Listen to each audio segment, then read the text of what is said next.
하나 둘 셋, 하나 둘 셋, 마이크 테스트. 하나 둘 셋, 하나 둘 셋, 마이크 테스트.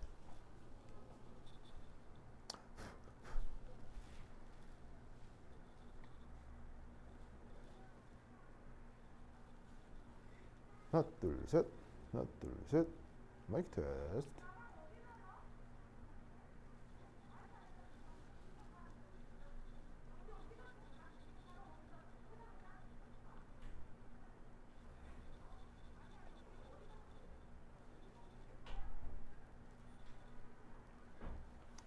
하나 둘 셋, 하나 둘 셋, 마이크 테스트.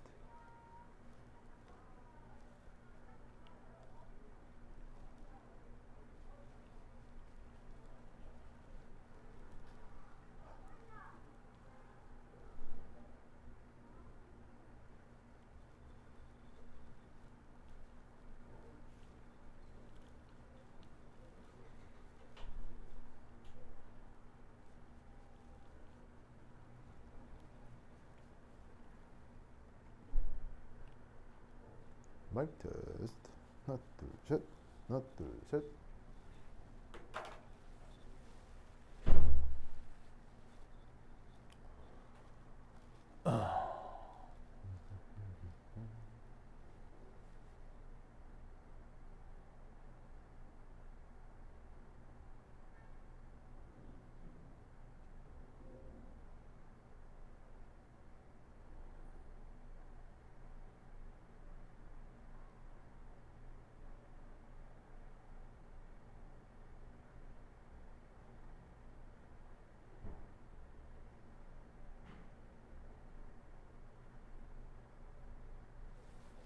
오케이. 하나 둘 셋, 마이크 테스트. 자, 소리 들어가나요? 오케이, 보이스. 자, 오늘도 재밌는 화학 공부를 해보도록 해요. 수민 반가워. 자, 보스.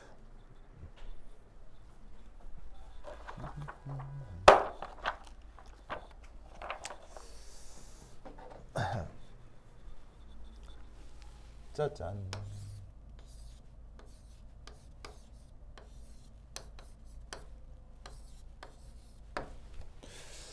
자, 저번 시간까지 이제 뭘 하다가 이제 끊어졌냐면 바로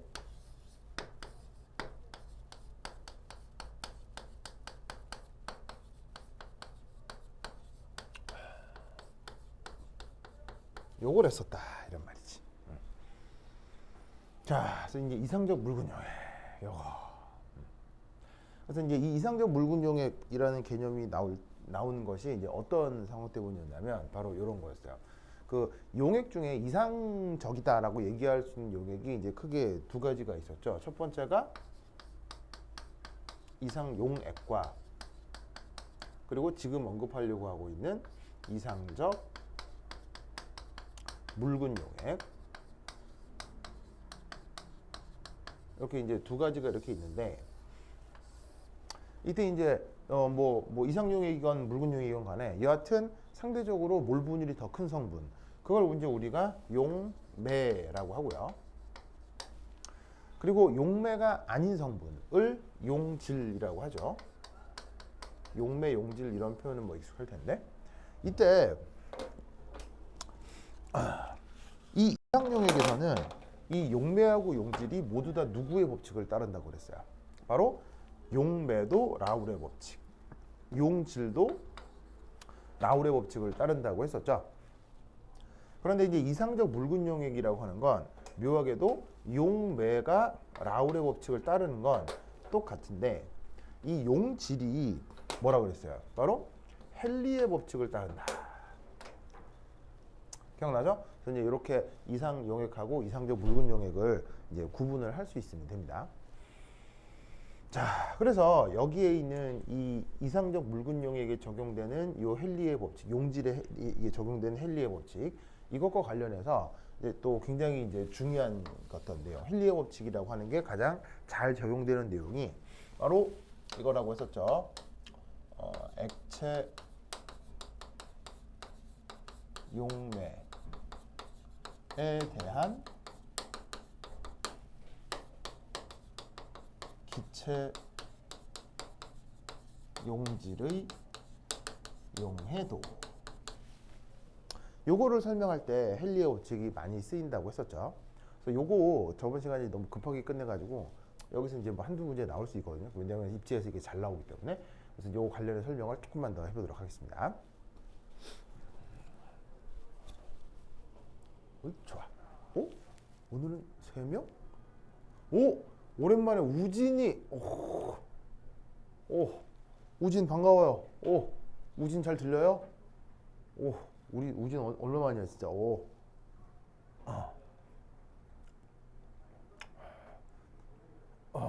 우진 소리 잘 들려요? 뭐야 이거? 우진 소리 안 들리나? 응? 좋아. 어쨌거나 하여튼 여기 우진이 엄청 오랜만에 왔네요. 우리 우진이 접속해놓고 이거 안 보고 딴 거 하나 봐요. 오, 그래? 하여튼 그래. 다른 사람들은 잘 들리죠? 그래요? 좋아. 참네. 자, 이거 한번 살펴보도록 합시다. 그렇지. 우진, 그래? 우진이 그래 왔네. 그래. 자, 좀 봅시다. 네. 자, 보자. 그래서 이제 예를 들어서 뭐 액체 용매에 대한 기체 용질의 용해도 중에 뭐냐면 물에 녹은 산소. 이 얘기를 한번 해보자 이런 말이죠.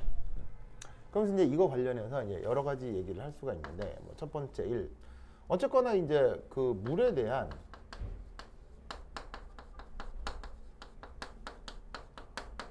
산소 기체의 용해도는 당연히 아주 작은 편이다. 이렇게 이제 생각을 해볼 수가 있죠. 이유는 뭐 물이라고 하는 게 대표적인 극성 물질이고요. 그 다음에 산소가 대표적인 무극성 물질이죠. 서로 성격이 다르기 때문에 잘 섞이지 않을 수 있습니다. 그러면 이미 여기에서 적게 섞인다고 했으니까 어쨌건 섞이고 나면 누가 몰 분율이 훨씬 더 많고 그렇지 않겠어요. 바로 물일 테니 물이 바로 용매가 될 거고요. 산소는 용질이 되겠죠. 그런데 그 용해도가 매우 작다고 했기 때문에 이미 여기에서 목다. 그래서 이 물에 녹은 산소 혹은 산소가 녹은 물을 뭐라고 가정할 수 있냐면 바로 묽은 용액이다. 그리고 얘를 그냥 편의상 이상적 묽은 용액으로 가정하자.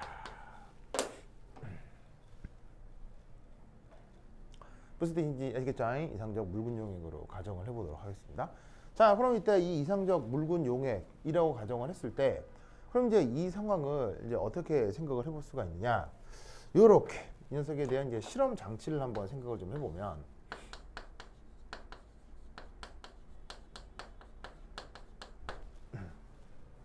이렇게 된 거예요. 바로 짜잔. 자, 아래쪽에 이제 물이 있죠. 물이 이제 액체입니다. 자, 그리고 이제 물 위에, 자, 그리고 이제 지금 요거는 뭘 그린 거냐면 피스톤.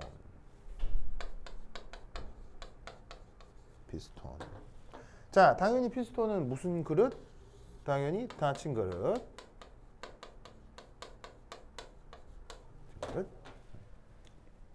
자, 여기다가 뭐를 넣냐면 이 위에 O2 가스,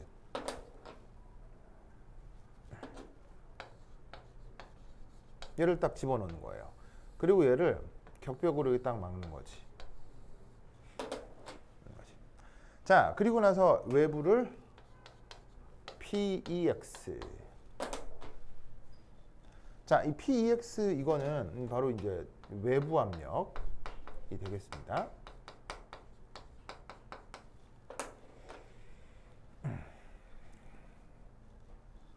자, 그래서 이제 외부 압력으로 이렇게 누른 이런 상황을 이제 얘기를 하는 거예요. 그럼 이때 이 상태에서 만약 첫 번째 자, 압력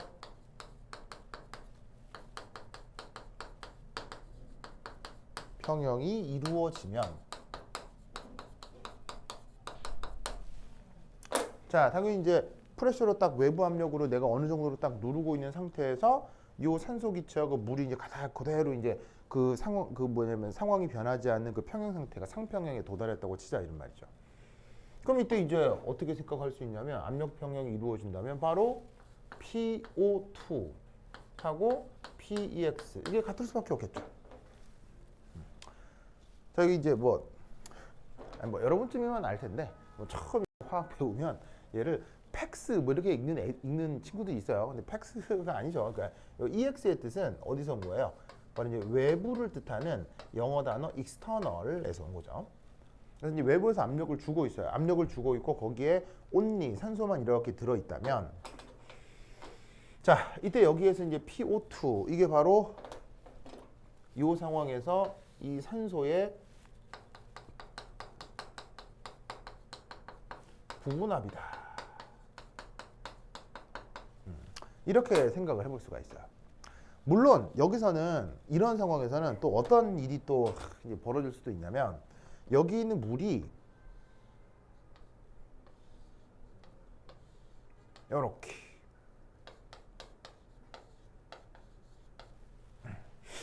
자 이런 식으로 수증기가 이렇게 일부 증발할 수 있습니다. 일부 증발할 수 있습니다. 근데 이제 지금은 이 수증기가 이런 상태에서 일부 증발해서 여기에 있는 산소 기체랑 섞이는 거는 지금은 이제 당장은 고려하지 않겠습니다. 그래서 이제 지금은 일부 증발하는 건 맞는데 이거 이제 지금은 무시하도록 하겠습니다.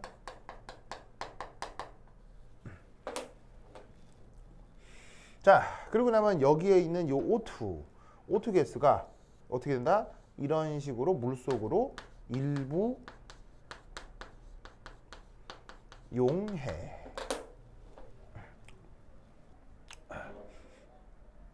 자, 일부 용해가 된다고 했을 때 여기에 있는 이 그 O2에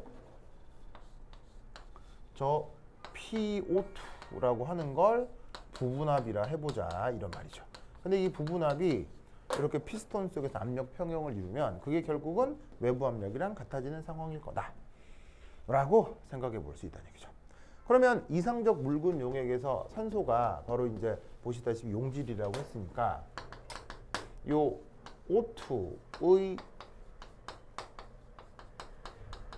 부분압에 뭐를 얘기해 보자? 헨리의 법칙을 적용해 보자 이런 말이에요. 자, 그럼 그 헨리의 법칙이 뭐냐? 자, 그래서 이제 어떻게 될 거냐면 물속에 이제 O2가 일부 용해돼 있겠죠. 그럼 이때 여기에서 우리 이제 어떤 물리량을 하나를 생각을 해볼 수가 있냐면 바로 XO2. XO2. 자, 이게 뭐냐면 바로 자, 수용액 속에서 여기에 있는 O2의 몰 분율 되겠습니다. 몰 분율 되겠습니다. 그러면 수용액 중 O2의 몰 분율하고 눌렀을 때 이제 O2의 부분압하고 사이에 무슨 관계가 성립해야 되느냐? 헨리의 법칙이 성립한다고 했는데 그 헨리의 법칙이 뭐야요? 바로 이거죠. 저 O2의 부분압과 수용액 중에 저 O2의 몰 분율이 짜잔 이런 식으로 비례. 비례한다. 비례. 자, 비례하면은 뭐가?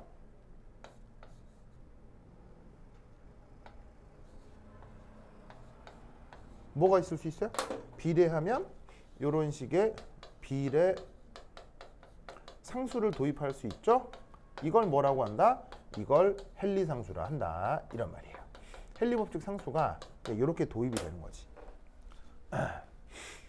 그래서 이제 이렇게 이런 실험 세팅에서 O2가 이제 물에 아주 일부 녹아 들어갈 때 그때 녹아 들어간 몰 분율과 여기에 있는 요 산소 사이에 비례 관계가 있다라고 하면 그때 비례 상수를 헨리 상수라 하자 이런 말이에요. 그래서 이런 식으로 잘 녹아 들어가지 않는 기체에 대해서 이렇게 헨리의 법칙을 정해 볼 수 있다 이런 말이에요.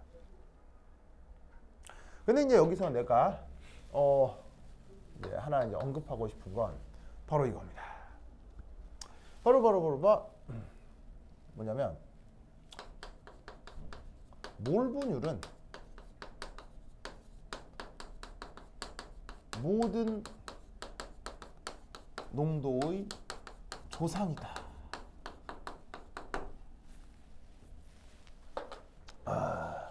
여러분, 네, 저 얘기 옛날에 앞에서 했었는데 저 기억나요? 몰 분율은 모든 농도의 조상이다. 저 내가 추석 특강에 있었구나. 추석 특강 들은 사람은 알 수 있었을 텐데, 뭐냐면 이제 안 들은 사람은 잘 모를 수도 있겠구나. 자, 여기 이제 요거와 관련돼 있는 게 이제 뭐였냐면요. 이제 카이스트 추석 특강 안 들었으면 이제 모르겠네. 내가 얘기 안 했겠네요. 자, 그래서 카이스트 2021년 그 문제 몇 번이 있었냐면 문제 13번이 있었는데, 카이스트 2021년 기출 문제 13번에 보면 그 이상한 말이 나와요. 몰농도하고 몰랄농도가 같다. 뭐 이런 말이 나오거든요. 그래서 그거에 대한 이거 원리를 지금 얘기 좀 해보도록. 원리라기보다는 별거 아니에요. 자, 그럼 이게 무슨 말이냐? 자, 이게 이제 몰 분율이라고 해서 몰 분율. 이게 몰 분율 아니에요. 몰 분율. 그럼 몰 분율을 한번 써보자. 몰 분율. O2.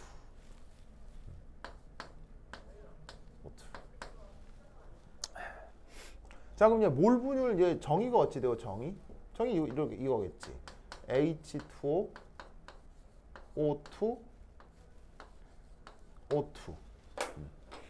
자, 어디서 여기에 있는 요 수용액 중에서 N이라고 쓴 게 이제 보통 뭐야? N이라고 쓴 게 이제 몰수잖아. 그래서 섞인 물에서 물의 몰수에다가 O2의 몰수 분의 O2의 몰수 B를 여기에 있는 저 산소의 몰 분율이다. 이렇게 생각할 수 있겠지. 맞나요? 자, 그런데 이때 여기에서 얘를 이제 어떻게 생각할 수 있냐면 짜자자잔. 자, 어디까지나 근사적으로 얘를 어떻게? 요렇게 이렇게 쓸 수 있지. 보이세요? 이게 뭐냐? 자, 어차피 O2가 물속에 많이 녹는다 그랬어요? 조금 녹는다 그랬어요? 대빵 조금 녹는다 그랬죠? 그럼 대빵 조금 녹기 때문에 여기에 있는 요 O2의 몰수를 어떻게? 나가리. 무시를 해버리는 거예요. 그럼 어떻게 된다? 요 B를 간단하게 이렇게 바꿀 수가 있죠. 그럼 이때 얘는 짜잔.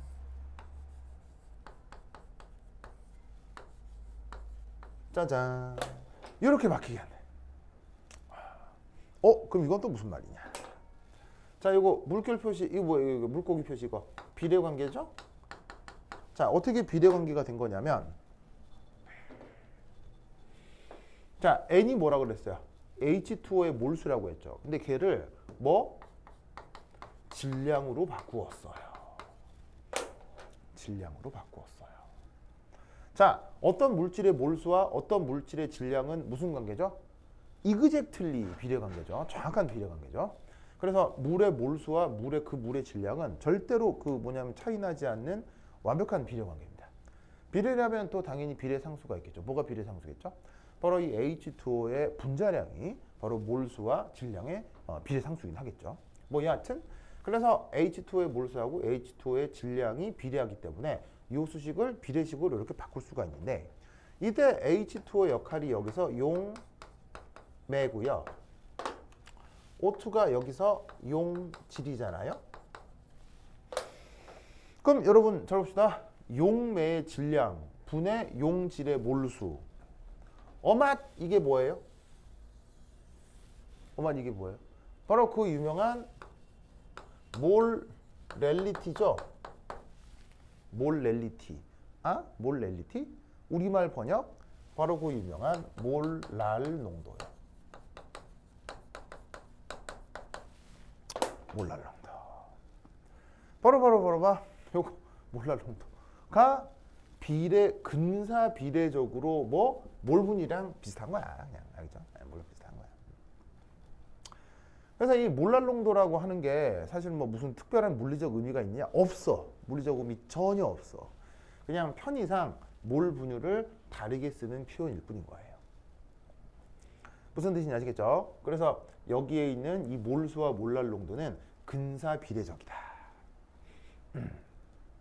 그럼 여기서 이제 뭐 하나 더 해볼까? 자, 여기서 얘를 어떻게 볼 거냐면 이렇게 한번 해보자. 다시 한번 여기서 비례 관계를 생각해 보자.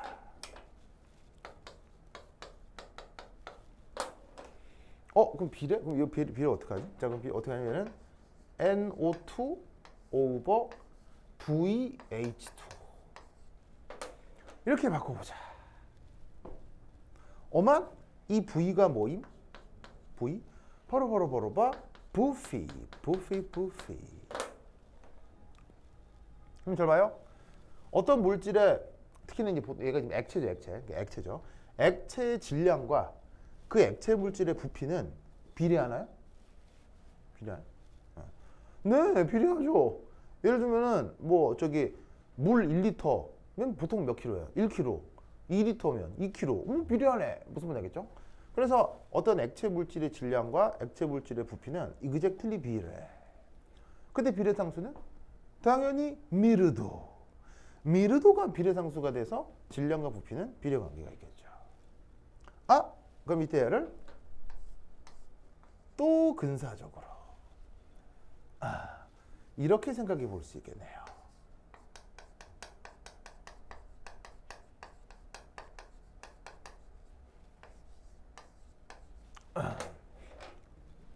여러분, 요거하고 요거의 차이 알겠어요?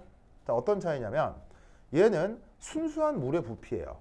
즉 순수한 물의 질량이었고 순수한 물의 몰수였으니까 얘는 지금 순수한 물 상태에서의 부피인데, 지금은 이런 실험 장치에서 프레셔를 가해가지고 얘가 이런 식으로 녹아 들어가서 여기 O2가 녹아 들어갈 거 아니에요. 그래서 이때 어떤 생각을 해볼 수가 있냐면 그 산소 기체가 녹아버린 물의 부피도 있을 거란 말이지.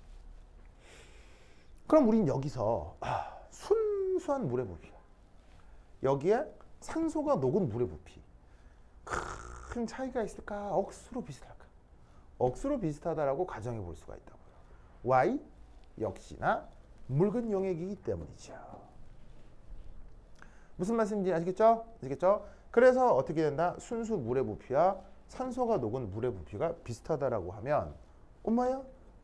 이게 뭐냐? 바로 봐. 용액의 부피죠. 그리고 얘는 여전히 뭐가 됩니까? 용질의 몰수죠. 엄마나 이게 정의상 뭐임? 바로 몰라리티죠. 몰라리티. 몰라리티. 우리말 번역 바로 봐. 몰 농도 이기마스. 몰 농도. 즉, 이 말 알겠어요? 몰 분율은 모든 농도의 조상이다. 원래 농도는 몰 분율이야, 그냥 몰 분율. 그리고 이 몰 분율이 수학적으로는 뭐라 그랬어요? 수학적으로는 이거 확률이에요, 확률. 저번 시간에 얘기했죠. 즉 수학 시간에 배우는 그 확률을 그 화학에서 사용하는 여러 시스템에서 편의상 어떨 때는 몰랄 농도, 어떨 때는 몰 농도로 표현을 바꾸어 쓰는 거죠. 그래서 몰 농도건 몰랄 농도건 몰 분율건 그 의미는 같다 다르다? exactly same, 똑같아요. 그래서 사실 그 수능 문제 같은 거 보면 뭐 어떤 문제가 막 대랍다 나오냐면 그 뭐 어떤 뭐 퍼센트 농도건 몰 농도건 몰랄 농도건 주고 막 서로 바꿔보게 하는 그런 문제들이 있거든요. 그게 화학적으로 의미가 있느냐? 면 아무런 의미가 없어요. 아무런 의미가 없어요. 왜냐하면 결국 같은 거에 대한 숫자 장난일 뿐이거든요. 뭐 그걸 잘한다고 해서 나중에 대학에 가가지고는 수업을 잘 따라가고 뭐 연구 잘하고 아무런 관계가 없어요. 아무런 관계가 없어요. 근데 이제 그런 게 이제 우리 공교육 과정에서 이제 아주 막 굉장히 많죠. 그래서 공교육 과정에서는 그런 쓰잘데기 없는 전혀 아무런 의미가 없는 것들이 이제 많이 포함되어 있는 경우가 있는데 그래서 이제 상위권 대학에서는 몰농도, 몰랄농도, 이 몰분율 퍼센트 농도 사이 농도 변환 이런 문제는 절대 안 나와요. 왜냐하면 교수들은 그게 얼마나 쓰잘데기 없는 건지 아니까. 물리적으로 의미가 같아요. 그냥 편의상 이렇게도 쓰고 이렇게도 쓰는 거지. 무슨 말 나겠죠? 그래서 여기서 이제 몰분율이 모든 농도의 조상이다라고 얘기한 이것의 의미가 이런 거다. 라는 것을 알아두시기 바랍니다. 알겠죠? 근데 이게 약간 혼란을 일으킬 수가 있는데 바로 요 헨리의 법칙을 약간 다른 식으로 표현하게 돼요. 요렇게.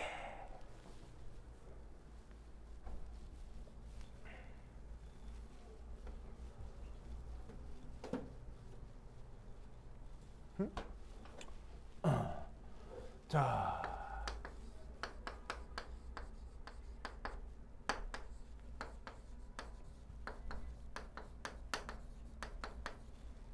자, 원래 짜잔.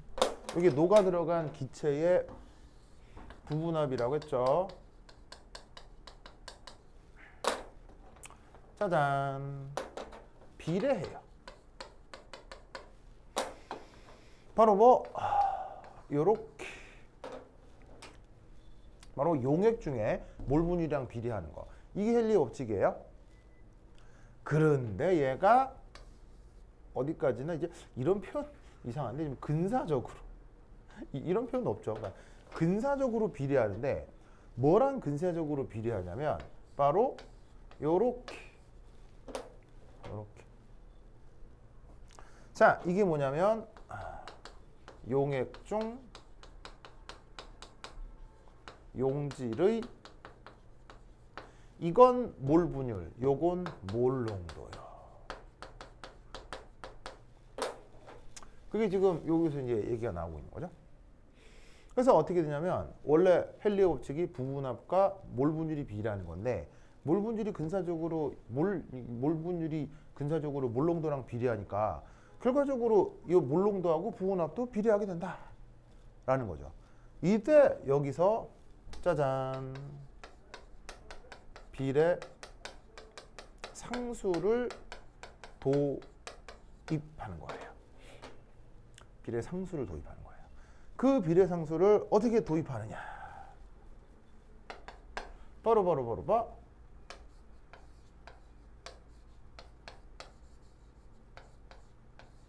짜잔. 이렇게 비례 상수를 도입하는 겁니다. 자, 여기 이제 바로 이 비례 상수인데 얘를 이제 보통 뭐라고 표현하냐면 기체 용해도 상수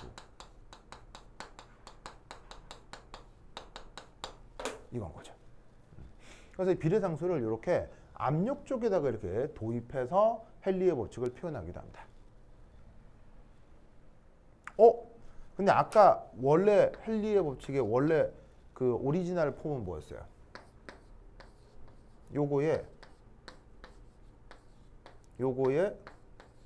요거였죠? 그래서 이제 요놈은 헨리 법칙 상수고요.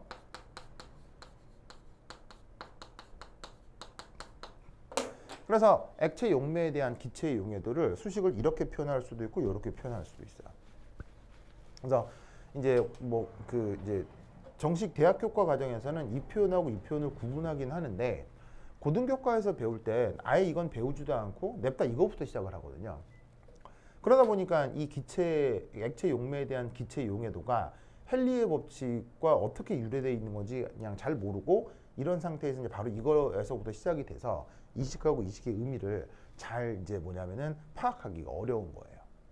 근데 이제 문제에서는 수식을 사실은 이것을 관점으로 문제를 줄 수도 있고 이것을 관점으로 문제를 줄 수도 있는데 이때 여기에서 하나 또 당부드리고 싶은 것은 두 번째 바로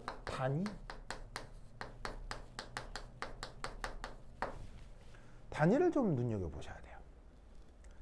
자, 자연과학 공부하면서 단위는 아주 중요하죠. 매우 중요하죠. 자, 만약에 그 헨리의 법칙을 혹은 기체의 용해도를 이렇게 줬다면 이때 저기에 있는 기체 용해도 상수 요놈의 단위는 뭐가 되겠어요? 지금 이게 이제 단위 표시죠. 이 디멘전 표시. 자, 어떻게 될 거냐면 이렇게 되겠죠. 바로 이 기체 용해도 상수가 여기에 있는 부분압과 압력이랑 이런 수기적 관계가 있으니까 부분압이란다. 여기 농도하고 압력이랑 이런 관계가 있으니까 농도의 단위는 몰, 그 다음에 압력의 단위는 atm이니까 몰 퍼 atm으로 여기에 있는 이 기체 용해도 상수가 표현이 될 거란 얘기죠. 자, 그런데 이게 헨리의 법칙 상수라고 봐요. 헨리의 법칙 상수. 헨리의 법칙 상수는 바로 부분압과 몰 분율 사이의 관계인데, 자, 몰 분율은 단위가 있어요, 없어요?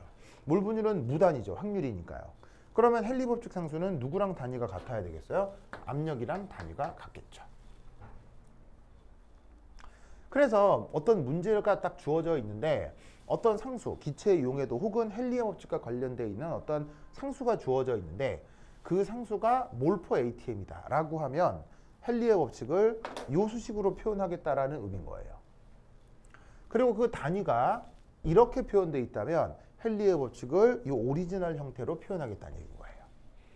무슨 뜻인지 아시겠죠? 그래서 이제 이 헨리의 법칙 관련된 문제를 풀 때는 이 단위를 좀 조심을 해주시기 바랍니다. 자다. 그러면 이 이상적 물군 용해 혹은 헨리의 법칙 관련해서 하나 소개할 문제가 있습니다. 뭐 아주 어려운 건 아닌데요. 몇 개 좀 중요한 얘기도 있고, 그 다음에 시험에 굉장히 자주 나온 패턴이라 교재 지금 챕터 8이죠. 콜스 8이죠. 콜스 8에서 그 하나 소개할 문제가 있는데 바로 11번 문제가 되겠습니다. 자, 그래서 이상적 물군 용해 관련해서 11번 문제 한번 풀어보도록 하겠어요. 11번. 11번.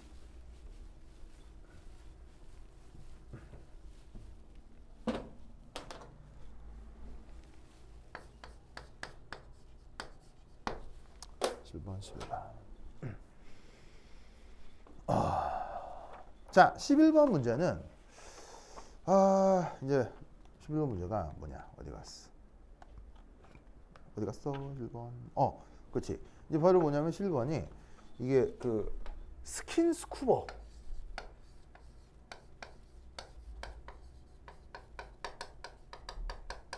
스킨 스쿠버. 요거. 바로 뭐냐면 사람이 이제 물속에 들어가는 거죠. 물속에 들어가는데 뭐 기계 장비, 이게 잠수통이라고 하는 기계 장비를 메고 물속으로 들어가는 것에 대해서 어떻게 이상적 물군 용액이라는 개념을 적용해서 나타날 수 있는 어떤 현상 혹은 문제점 그런 것들을 파악해 보라는 문제입니다. 자, 그래서 이제 11번 그 뭐 문제 읽으면 수심 20m 깊이까지 잠수한 잠수부 헨리의 법칙 상수는 얼마? 그리고 공기와 잠수부의 압축 공기의 질소의 몰 분율은 모두 0.8. 자, 뭐냐? 이겁니다. 짜자자잔. 보아다. 자, 보아다 속에 몇 미터? 20m. 미터 20m. 미터 20m. 에 어떤 사람이 스쿠버 장비를 메고 여기서 이제 잠수를 하고 있습니다. 잠수를 이렇게 장비를 메고 이렇게 공기를 받아들이면서. 그래서 이제 이 사람이 여기서 이제 뭐 이게 들숨 날숨이 뽀글뽀글 이렇게 되고 있는 상태죠. 그죠? 뽀글뽀글. 완전 귀여운데요? 자, 이제 요쪽 이제 대기는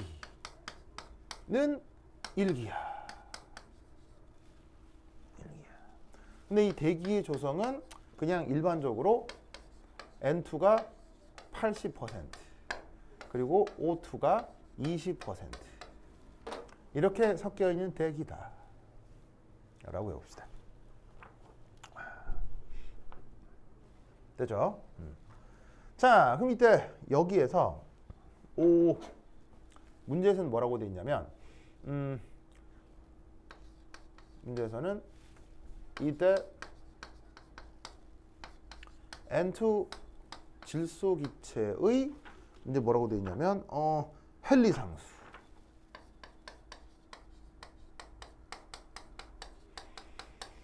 값이 뭐라고 돼 있냐면 1600 ATM.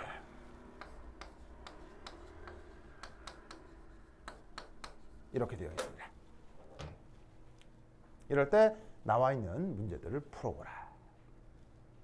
오! 그럼 잘 봐요. 내가 아까 뭐에 유념하라고 그랬어요?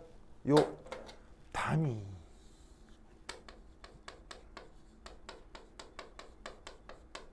단위가 어떻게 나와 있죠? ATM per 몰로 나와 있죠.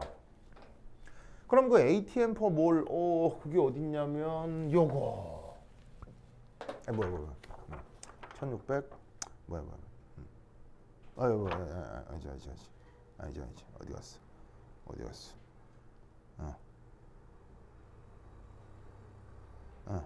다시. 이렇게. 그래서 단위를 조심하라고 했죠. 그래서 이제 지금 여기 단위는 ATM per 몰로 나와 있어요.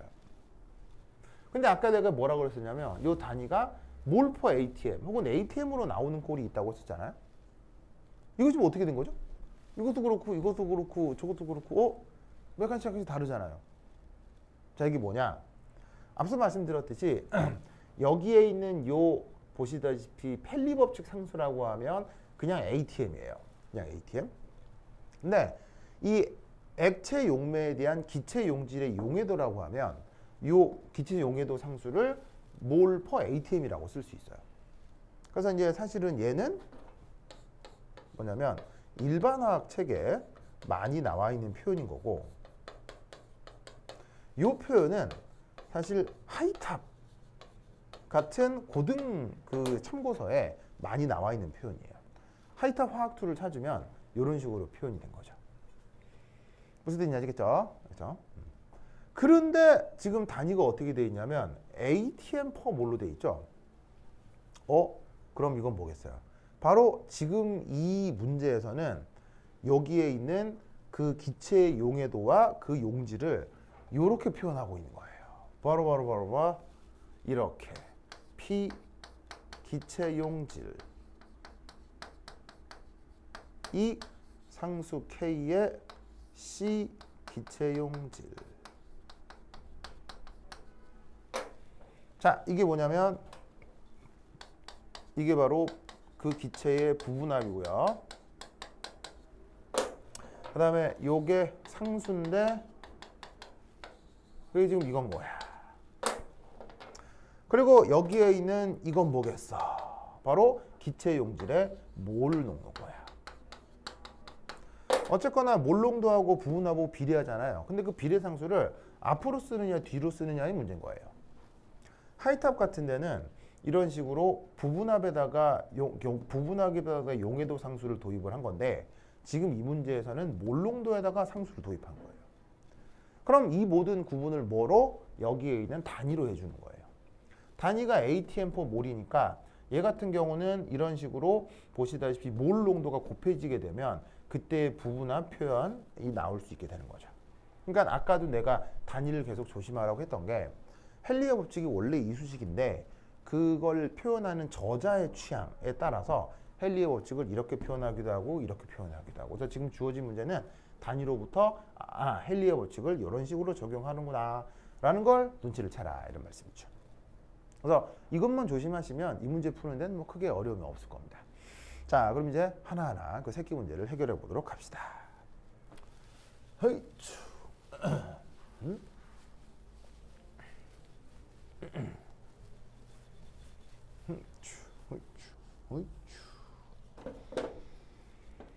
자, 첫 번째 1. 자, 1번에서는 그 수심 20m에서 잠수부 혈액 속에 녹아 있는 질소 농도.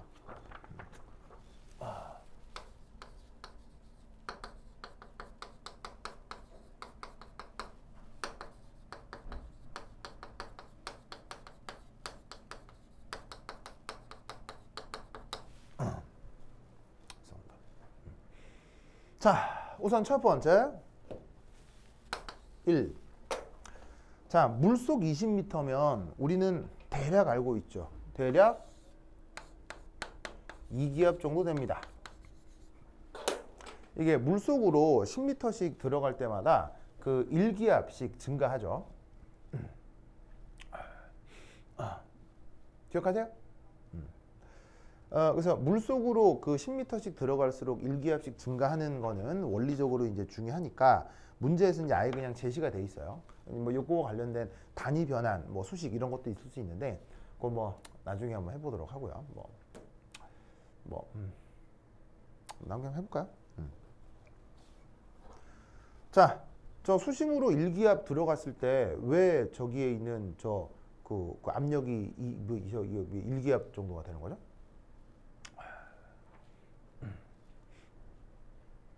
이렇게 되는 거죠. 바로 이겁니다.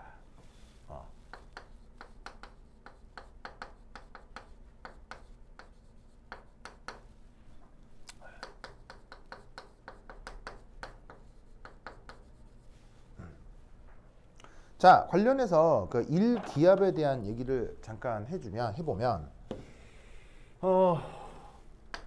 그 실험적 사실이 하나 있죠.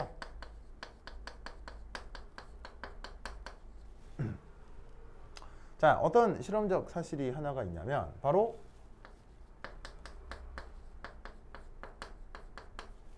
수은기둥 대략 76cm의 압력이 1atm에 가깝다. 이런 사실이 하나가 있죠. 그래서 이제 이걸 이용해 가지고 바로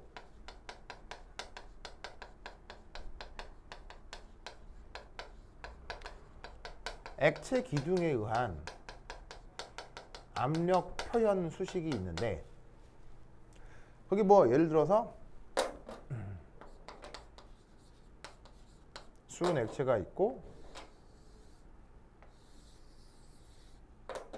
자 보시다시피 수은이 이렇게 담겨 있는데 만약에 수은이 뭐 예를 들어서 이런 식으로 대략 76cm만큼 이렇게 솟아 올라가 있다.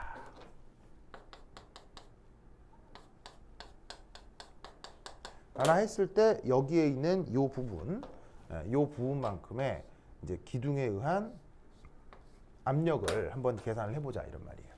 그 압력이 물리학에서 이제 우리가 어떻게 정의가 되냐면 바로 P는 rho G H. 자, 이런 수식으로 표현이 되죠. 그래서 이 P가 압력이고요. 여기에 있는 rho가 저기에 있는 액체의 밀도고요.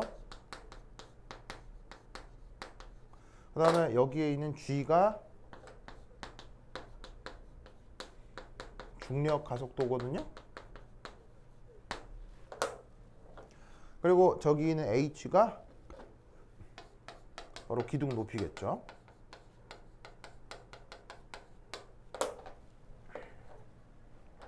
그럼 이때 얘를 계산을 해보면 이렇게 됩니다.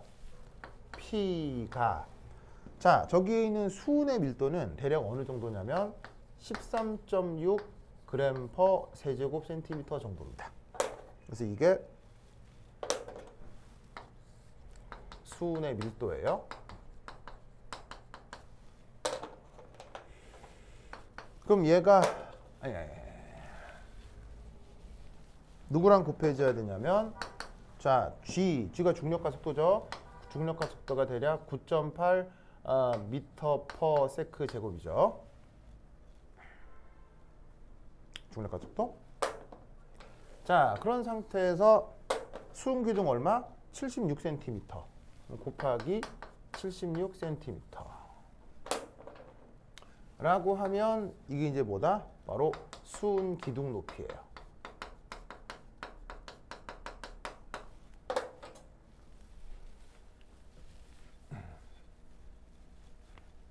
그래서 이 세 개의 수치를 막 곱해요. 막 곱하면 단위 변화를 좀 하시면 이게 이제 대략 어느 정도의 값으로 나오냐면 101325 뉴턴 퍼 미터 제곱이 돼요. 여기는 단위 변환, 뭐 센티미터 같은 경우는 미터로 바꾸시고요. 요 센티미터도 미터로 바꾸시고 킬로그램 미터 퍼 세크 해가지고 뉴턴 단위로 바꾸고만 하면은 요 세 개의 숫자를 계산을 했을 경우 이런 어떤 대강의 값에 도달할 수 있습니다. 이때 물리학자들은 101325 뉴턴/미터 제곱을 1 ATM 1기압으로 정의한 거죠. 그래서 요 세 개의 수치를 계산하면 대략 이 정도 값 1 ATM이 나오게 돼 있어요. 근데 이때 얘를 어떻게 또 근사적으로 바꾸어 쓸 수 있느냐? 바로 봐. 어차피 곱하기 수식이니까 여기는 요 자리에다가 1g per 세제곱 센티미터를 넣고 9.8m/s 제곱 중력과 속도를 그대로 둔 상태에서 요 기둥 높이만 대략 1, 10, 100, 1000, 만 맞나? 1000 센티미터 이렇게 바꾸는 거지. 그럼 어떻게 되냐면 요 세 개를 곱해도 이거 비슷한 값이 나오거든요. 근데 재밌게도 요 세 개를 곱해도 이거 비슷한 값이 나와요. 그러니까 정확하게 천 몇 점 얼마 나오거든요. 나오는데 대략 한 이 정도 대략. 그럼 이때 이것의 의미가 뭐냐? 바로 이게 그 유명한 물의 밀도죠. 그러면 뒤에 있는 이놈은 누구의 높이겠어요? 바로 물기둥 높이겠죠. 그래서 수은으로 수은 기둥 실험을 하면 76cm가 나오는데 물로 물기둥 실험을 하면 1000cm. 1000cm 얼마예요? 바로 10m가 나온다. 이런 말이죠.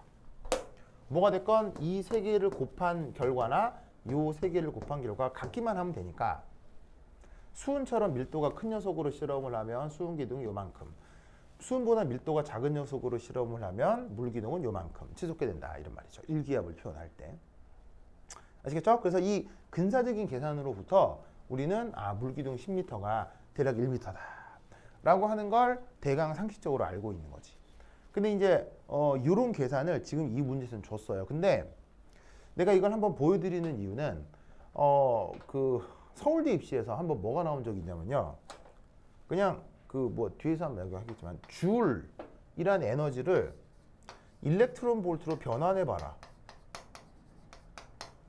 이런 문제가 서울대 정시에서 한번 나온 적이 있어요. 별것도 아닌 거였어요. 그래서 1.6 곱하기 10⁻19승 줄을 1 일렉트론 볼트라고 한다. 라고 하는 그 단위 변환이 그냥 간단한 단위 변환이 시험에 나온 적이 있어요. 그러니까 사실은 내가 볼 때는 이런 간단한 단위 변환 같은 거 고등학생의 지적 수준을 가지고 있다면 누구나 할 수 있어야 되는 거거든요. 그러니까 이런 거 계산 실수하지 않고 하라고 한번 내가 지금 이제 보여드린 겁니다. 크게 어려운 건 아닌데 그나마 문제에서 그냥 준 거지만 혹시나 해서 한번 보여드린 겁니다. 됐다. 그래서 물기둥 10m가 대략 1 ATM이 되기 때문에 여기서 여기까지가 2m. 그런데 원래 대기압은 원래 1기압. 그러면 1에다가 2를 더한 뭐냐면 요 잠수부는 최대 몇 기압의 어떤 그 프레셔를 받을 수 있겠어요. 이런 식으로 유체 속에 들어있기 때문에 사방 팔방으로다가 3기압의 프레셔를 이 잠수부가 받게 되는 거다. 이런 말이죠. 뭔 뜻인지 아시겠죠? 알겠죠? 그럼 이때 여기에서 이렇게 되겠지. 이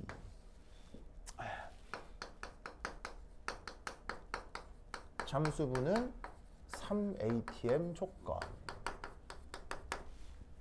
자, 잠수하시는 요 분에 팔다리가 있고 요렇게 이제 장비가 있고 이런 식으로 이제 꼬록꼬록 기체가 이제 들어올 텐데 인양반한테 계속 이제 외부 프레셔가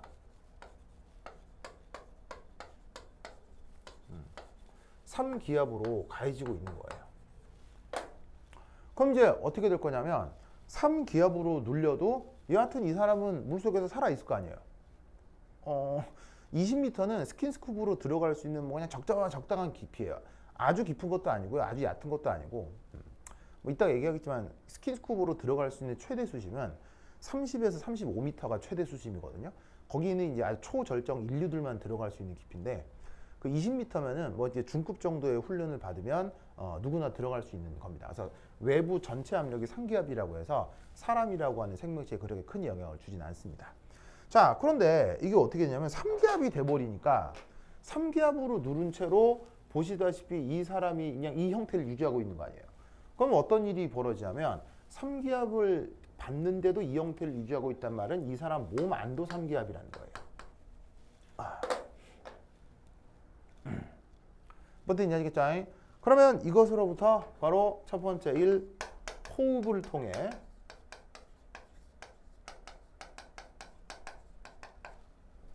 체내로 들어온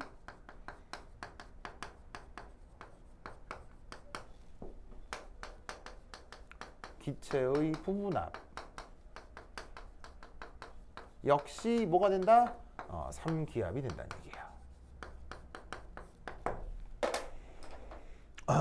몸속으로 기체가 들어왔을 거 아니에요. 몸속으로 기체가 들어와서 여기에 있는 그 몸속의 기체가 이제 폐나 이렇게 폐에서 일부 이제 혈액을 통해서 여러 세포로 전달이 될 텐데 그 모든 게 주변에서 3기압으로 누르고 있는 상태로 기체에도 있는 거니까 기체 역시 부분압이 3기압이 된다는 얘기예요. 뭐든지 아시겠죠? 알겠죠? 그럼 이때 여기에서 이런 계산을 해볼 수가 있는 거죠. 바로 여기 줄게요. 3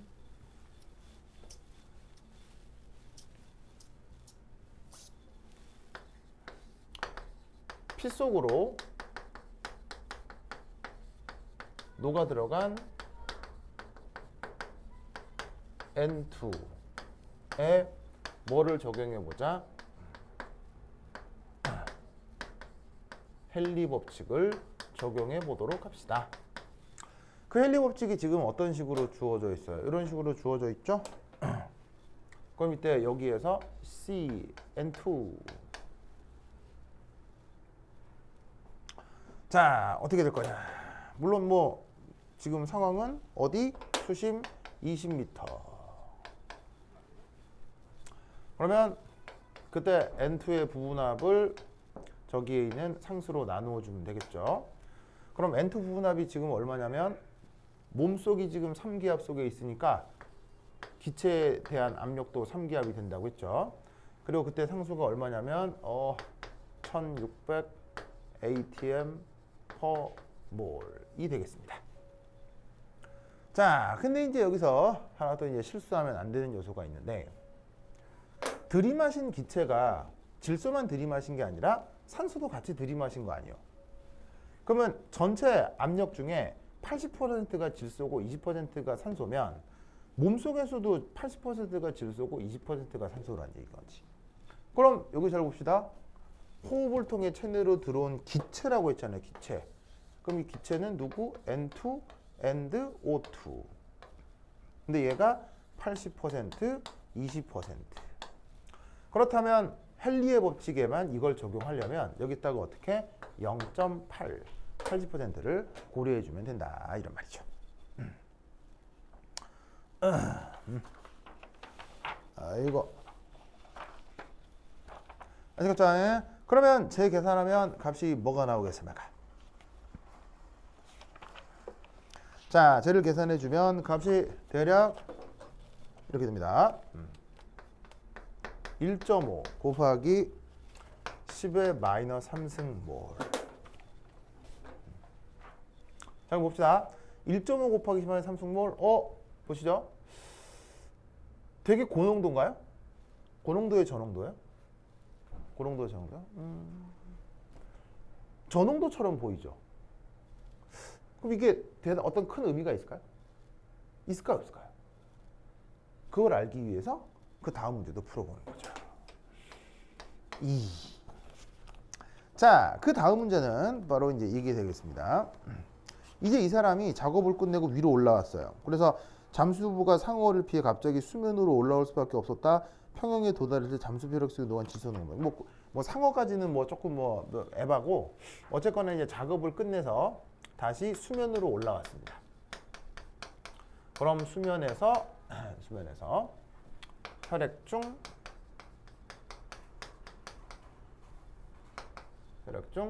질소 농도 어떻게 될 거냐? 자, 그럼 이 사람이 수면으로 올라왔어요. 그럼 수면으로 올라왔을 때의 대기압은 그냥 1기압이잖아요. 그럼 요 수식을 어떻게 바꾸면 되겠어요? 바로 N2 기체는 N2 기체인데 수면 해서 요 계산을 반복하는 거예요. 자, 수면에서 기체의 전체 압력은 1atm이죠. 근데 그 중에 질소는 여전히 어디서나 80%만 있을 거예요. 그때 헨리 상수는 문제에서 1600이라고 했고요. 자, 그러면 얘를 계산해주면 그 결과가 뭐가 나오느냐? 바로 5 곱하기 10의 마이너스 4승볼 이렇게 되는군요.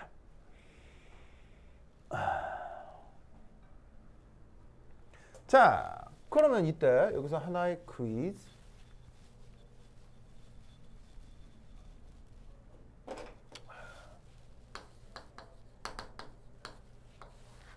자, 이 문제에서 혈액중으로 녹아든 뭐가든 잘 봐요. 계속 질소 얘기 중이잖아요. 혈액중으로 녹아든 산소를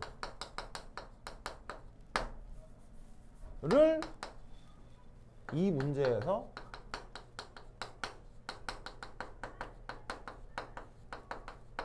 특별히 고려하지 않죠. 왜일까요? 계속 질소 얘기만 하고 있잖아요. 질소. 왜 산소 얘기는 하지 않을까요? 산소 얘기는 하지 않을까요? 바로 이겁니다. 우선 첫 번째 1, 질소에 비해 어쨌거나 O2는 상대적으로 더 소량이죠. 왜냐하면 질소는 80%인데 산소는 20%니까요.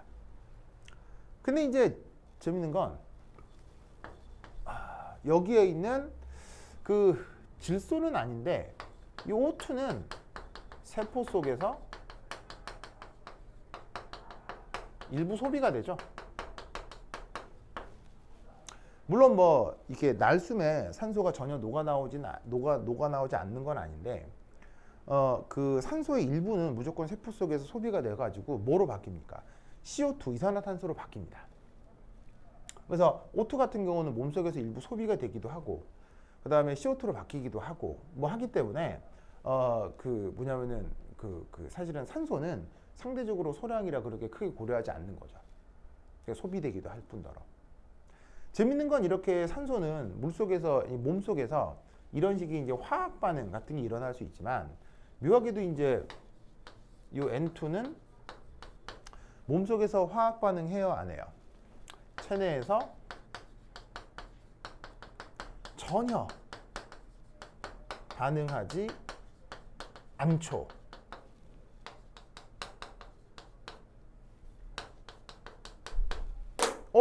N2는 왜 몸속에서 전혀 반응하지 않죠? 라고 교수가 묻는다면 뭐라고 답할 거예요? 질소는 체내에 전혀 반응하지 않죠? 왜 전혀 반응하지 않죠? 바로 결합력이 강해서 그렇습니다.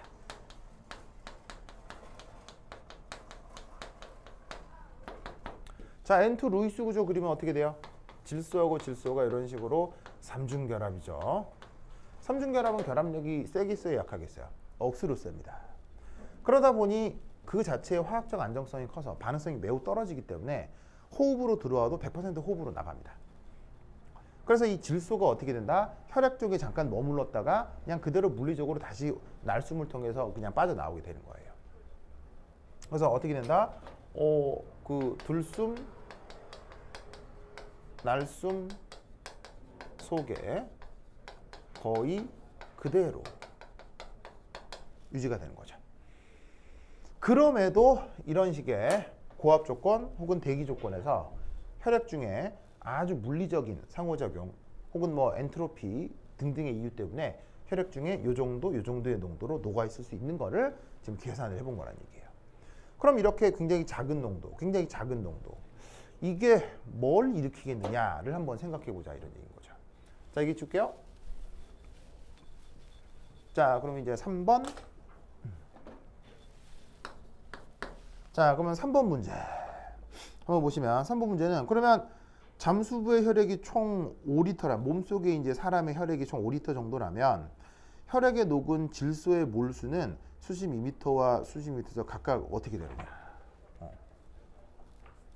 자, 바로 각 조건에서 혈액 중 녹아버린 질소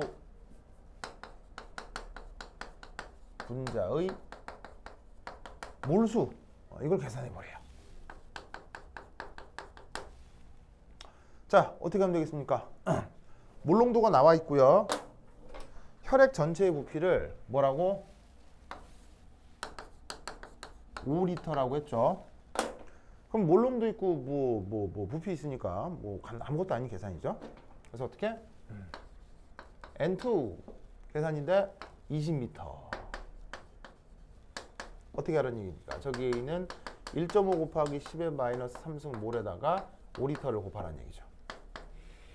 자, 그럼 계산해 주시면 얼마냐? 7.5 곱하기 10의 마이너스 3승 몰이고요. 아주 작아 보이죠? 뭐 큰 문제가 아닐 수 있죠. 그 다음 N2 기체인데 그게 수면으로 올라갔어요. 그러면 5 곱하기 10의 마이너스 4승 몰인데 혈액 중에 5리터니까 계산해 주시면은 2.5 곱하기 10의 마이너스 3승 몰이 되겠네요.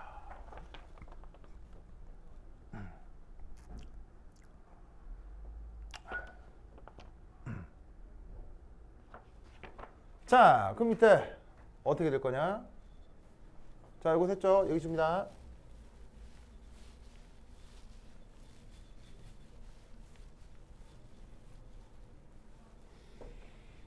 자, 그 다음 4. 갑자기 수면으로 올라온 잠수부 혈액 내 발생한 질소 기체 부피를 구하랍니다. 아, 이게 무슨 말이냐면 왜 중학교 때 배운 것 중에서 왜 포화 수증기압 혹은 뭐 이슬점 뭐 그런 거 했던 거 기억나요? 뭐 지구과학 혹은 물리학이어서 뭐 더 자세히 얘기하지는 않겠지만 왜 그거 있잖아요. 왜 그거 수증기가 우리 공기 중에 축축히 녹아 있을 수 있잖아. 근데 이제 그 상태에서 온도가 떨어지게 되면 포화 수증기압이 줄어들게 되지. 그럼 포화 수증기압과 현재 증기 안에 있는 그 증기에 있는 수증기의 그 증기의 차이만큼 어떻게 되는 거예요? 액체로 응결이 돼 가지고는 비가 되거나 구름이 되거나 뭐 하는 거 아니에요. 그런 것처럼 어떻게 되냐면 수심에는 혈액 중에 이 정도 몰수만큼의 질소가 녹아 있을 수 있는데 갑자기 수면으로 올라오면 이거밖에 못 녹아 있는 거예요. 그럼 요거에 차이가 있겠죠. 차이. 그러면 이때 첫 번째 1. 혈액으로부터 탈출하지. 그 N2의 몰수. 어떻게 된다는 얘기예요? 요 둘의 차이란 얘기죠. 바로 얼마냐면 5.0 곱하기 10의 마이너스 3승 몰. 그런데 이제 지금 조건이 어떤 거냐면 수면으로 갑자기 올라왔잖아요. 그러면 지금의 조건은 우선 1ATM이죠. 온도는 27도라고 했어요. 그럼 여기에서 뭘 구해보자. 녹아나온 기체의 부피를 계산해보자. 그러면 부피는 어떤 수식을 이용하면 되겠습니까? 그 유명한 nRT over P 기체 상태 방정식을 이용하면 되겠죠. 자, 이때 그 기체가 탈출한 몰수가 얼마라고요? 5.0 곱하기 10의 마이너스 3승 몰이고요. 자, 기체 상수는 값을 어느 정도로 둘까요? 뭐 문제도 직접 주지 않았는데 보통 문제도 줍니다. 뭐 대략 0.082 정도가 되죠. ATM, 리터, 몰의 역수, 켈빈의 역수. 자, 그리고 온도가 몇 도? 27도인데 여기다가 273을 더해서 켈빈으로 바꿉니다. 그리고 이때 사람이 수면으로 올라왔기 때문에 사람이건 그 사람 몸 안에 있는 뭐 기체건 1기압 조건에 존재하게 되는 거죠. 셀을 쭈루룩 계산하면 대략 값이 얼마냐면 0.12리터. 그럼 0.12리터니까 한 120ml 정도 되는 거죠. 그럼 120ml면은 요 정도? 요 정도 되는 거 아니야? 그러면 120ml에서 이거 이게 어떻게 되겠어요? 이게 많은 거예요, 적은 거예요? 많은 거예요, 적은 거예요?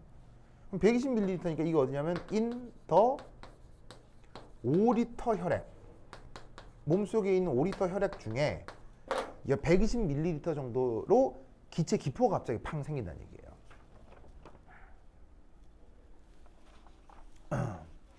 뭐 뜻인지 아시겠어요? 자, 그러면 이때 여기서 자, 어떻게 생각을 해볼 수가 있느냐? 바로 이렇게 이게 이제 뭘 야기할 수가 있냐면 이건 거죠. 그러면 갑자기 발생한 N2 가스 기포가 잘 봐요. 우리 몸속에는 혈액이 있어야 되는데 그 혈액 중에 갑자기 이런 기체가 퐁 하고 생기는 거예요. 그럼 아시다시피 기체는 원래 액체 상태나 고체 상태에 비해서 부피가 크잖아요. 그러면 갑자기 퐁 발생하는데 이게 어떻게 된다? 갑자기 발생한 N2 기포가 주변 모세혈관을 터뜨릴 수 있습니다.